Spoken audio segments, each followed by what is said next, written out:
Ia hadir untuk membatasi Anda. Ia bukan tiang penopang. Ia adalah langit-langit yang menahan Anda.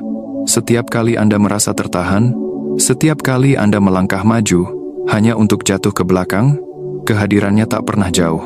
Ia tahu kapan harus menyerang, dan kapan harus tersenyum. Ia selalu menyesuaikan diri, selalu berhitung, selalu cukup dekat untuk dipercaya, namun cukup jauh untuk tidak pernah disalahkan. Namun ada satu hal yang tidak ia perhitungkan, cahaya. Cahaya yang datang dari kedalaman semesta, cahaya yang tidak dapat dipadamkan oleh kegelapan manapun. Tidak peduli seberapa rapat ia merajut penyamarannya, cahaya tidak bisa disembunyikan selamanya. Dan kini kejernihan kosmik sedang membersihkan bayang-bayang. Dunia mulai melihat siapa dirinya sebenarnya. Dan ketika namanya akhirnya terungkap, itu bukan sekadar pengenalan, itu adalah riset. Ia akan bergetar dalam kisah hidup Anda, seperti badai yang memecah keheningan, seperti kilat yang membelah tengah malam kebingungan Anda. Ia akan mengubah cara Anda mengingat masa lalu, karena akhirnya semuanya akan masuk akal.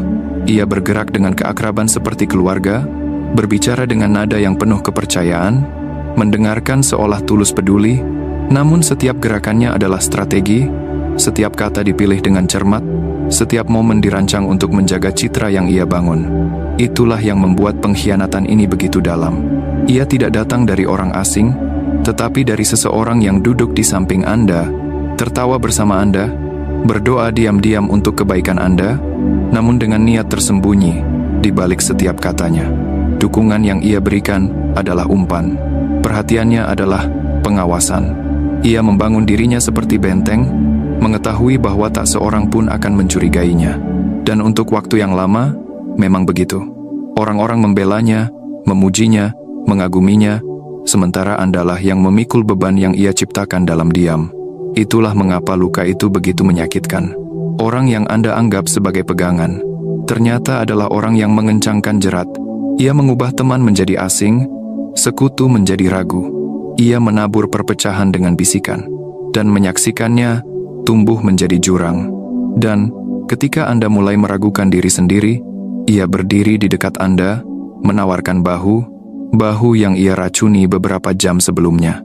Ia ada ketika tanah berguncang, bukan sebagai jangkar, melainkan sebagai penyebab gempa.